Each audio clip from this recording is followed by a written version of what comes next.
So firstly, we have Ingram London, who is from Oakwood University. He teaches there, but he's also from Andrews University because he is also finishing his PhD there in systematic theology. And he will be presenting the paper, "The Devil is in the Details, Black Theodicy from a Cosmic Conflict Perspective." Let's welcome Ingram London.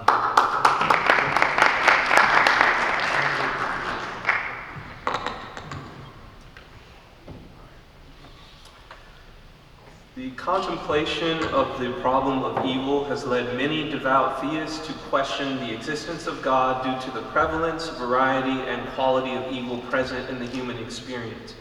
However, few examples of evil compare with the activities perpetrated by Western Christian societies against non-white and non-Christian people groups, as demonstrated in the genocide of the indigenous populations of the Americas, the horrors of the Middle Passage and American chattel slavery, or the Jewish Holocaust.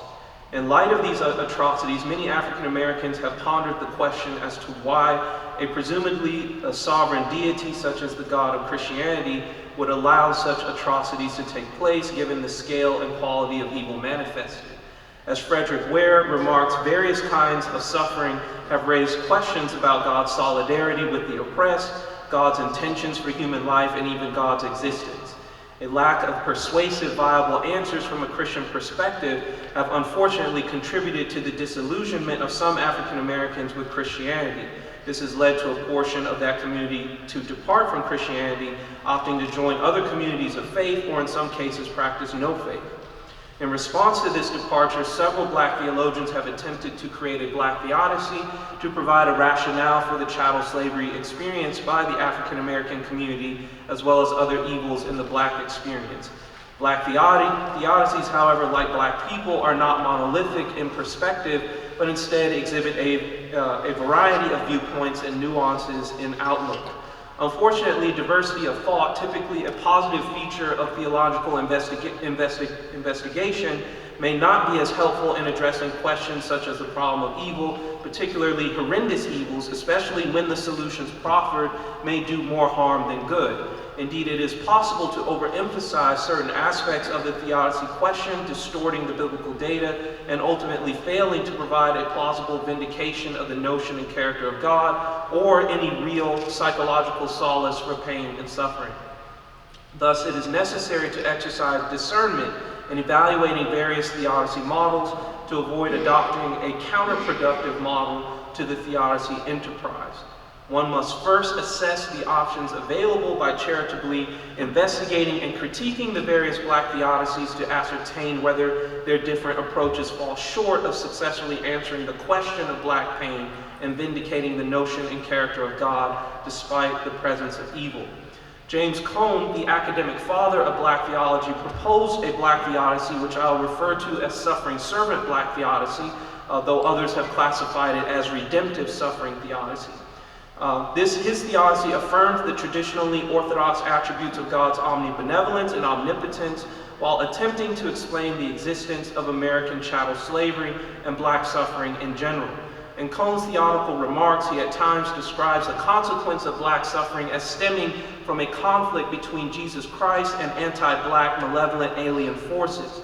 However, despite his use of language that connotes the existence of hostile supernatural agents, Cone appears to dismiss the existence of a personal devil as a quaint and outdated notion, and when he does gesture towards the existence of a devil, he leaves it underdeveloped.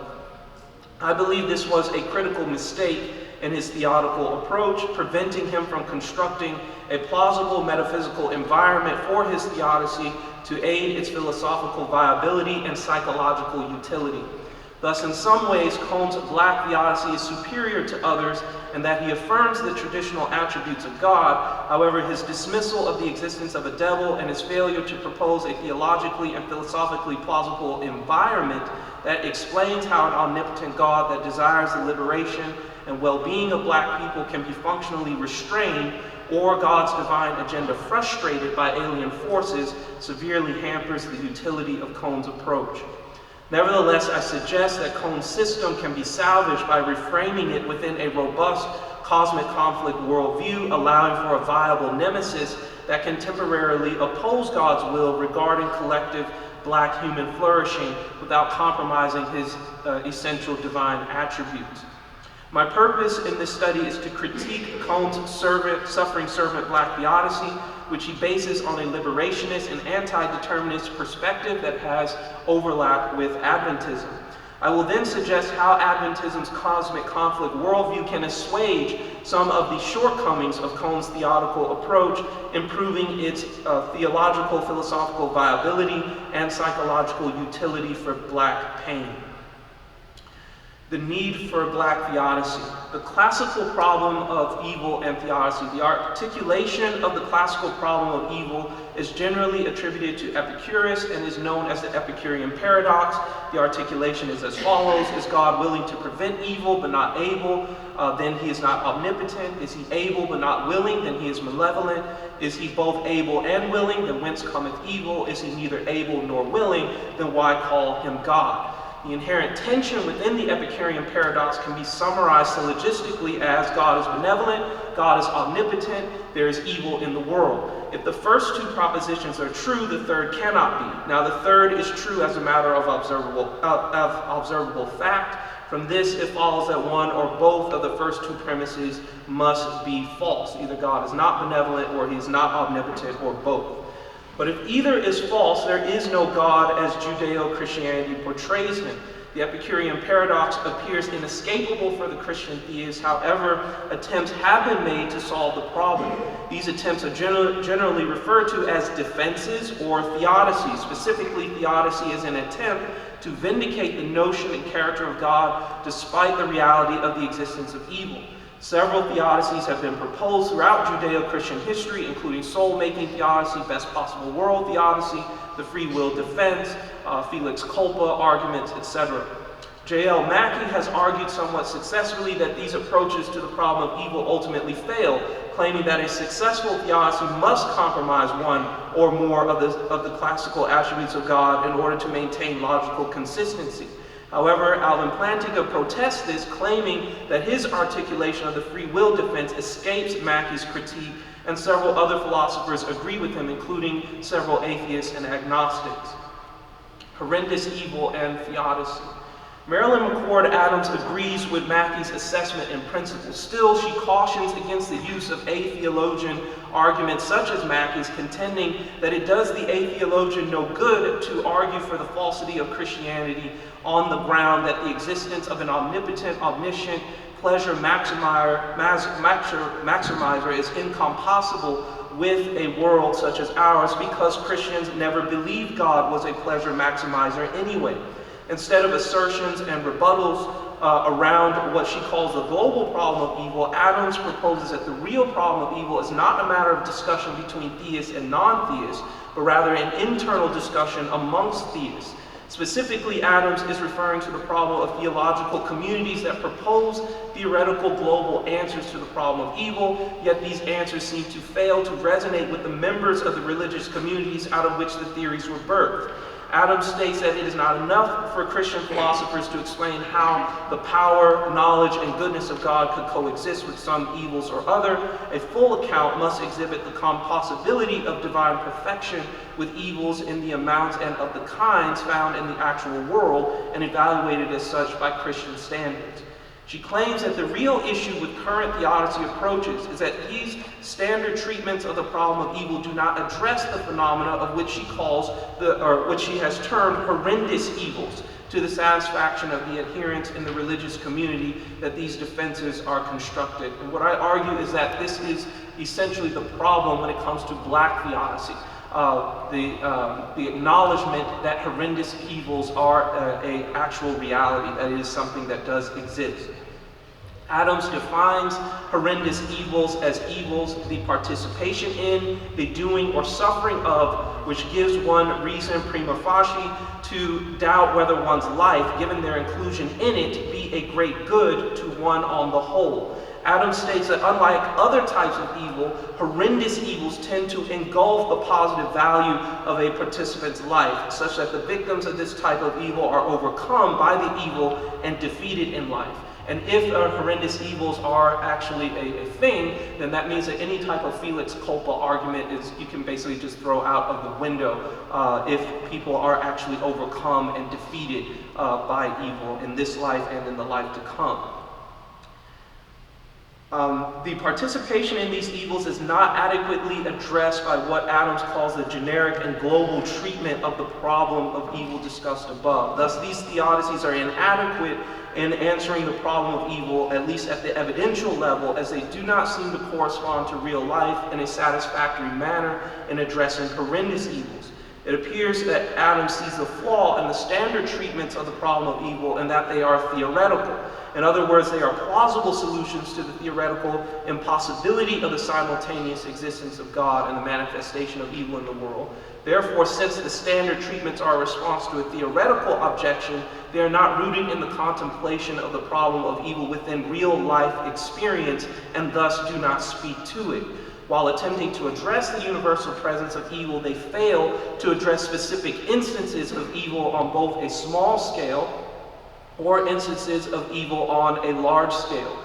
The weaknesses of the standard treatments of the problem of evil are exposed not from outside the community of faith, but rather from within, especially when its own adherents cannot find solace within the standard treatments of the logical problem of evil, or from attempts to address the evidential problem of evil when it manifests as horrendous evils within the lives of believers themselves. Again, as Ware affirms, sufferings of both kinds, general and particular, have raised questions about God's solidarity with the oppressed, God's intentions for human life, and even God's existence. To address one aspect of the problem of evil without reflection and successful integration of the other may result in a theodicy that leaves too many proverbial unanswered questions on the table.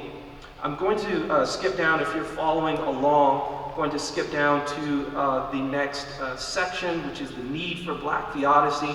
The gap in theodicy and the problem of evil elaborated by Adams above seems to be a question of relevancy. In other words, whatever schema of theodicy one may construct in order for it to be successful in explaining the existence of evil alongside the existence of God, as well as provide solace to the afflicted, it must have utility or relevance across the moral evil spectrum, including horrendous meso-moral evils such as black suffering under American chattel slavery.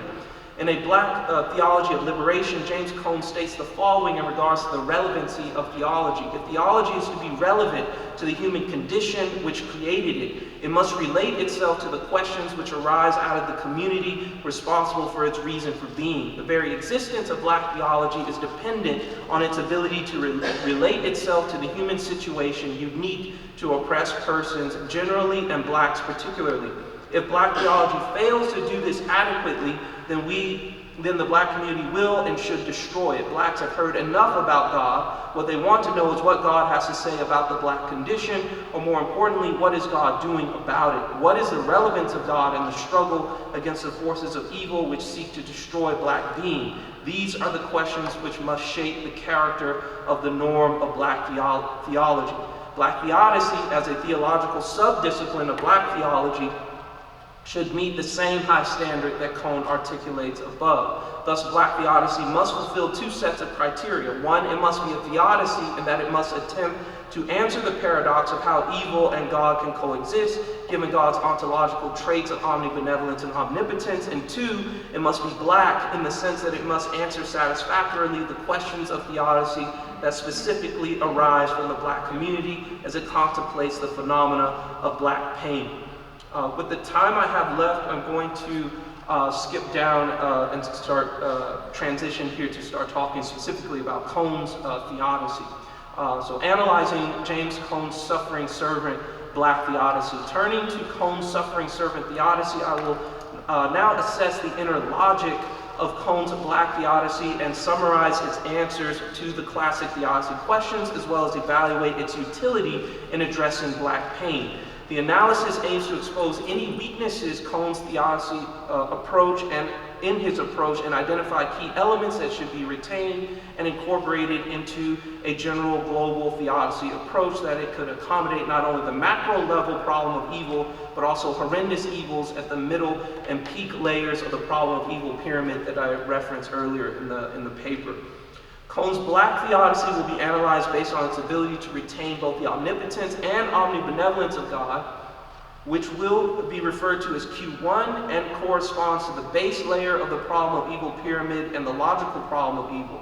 In addition, I'll analyze Cone's theodicy regarding its ability to address and assuage, though not necessarily eliminate, black pain, which will be referred to as Q2, which corresponds to the middle or meso layer of the problem of evil pyramid, again, that I referenced earlier in the paper. So what are the contours of James Cone's suffering servant black theodicy? Cone takes an approach in which he tries to develop his theodicy biblically. He begins by looking at different passages of scripture early on in the Pentateuch, or rather in the Torah, as well as in the prophets, in the former prophets. And he develops the idea that initially the response of the people of God to the problem of evil is one of retributive justice.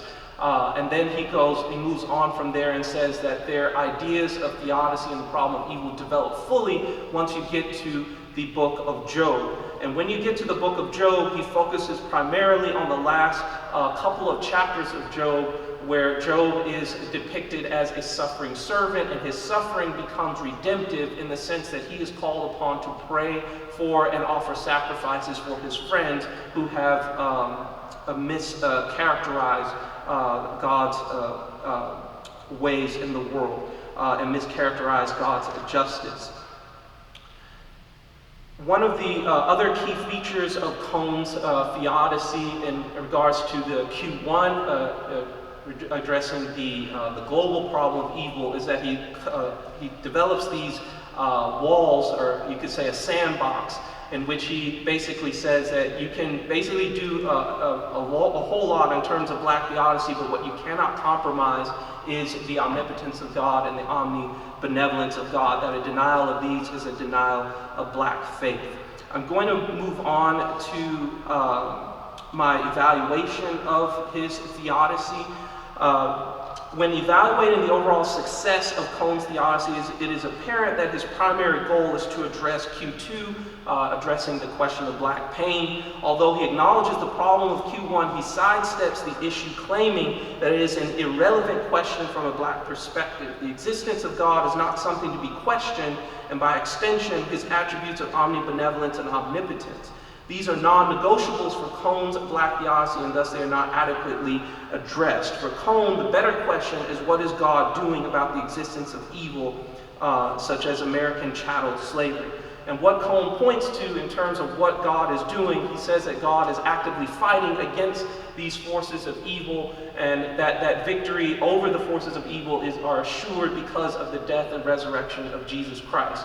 But that leaves another question on the table. Why hasn't God ended black suffering? Why did God allow black suffering to continue as long as it did? And that is where I think we have something to contribute to his theodicy in terms of the great controversy and the cosmic conflict scenario, which provides an environment in which a creature can legally obligate or legally limit the omnipotence of God temporarily, such that God cannot bring about black human flourishing, which is his goal, but that is only temporarily frustrated.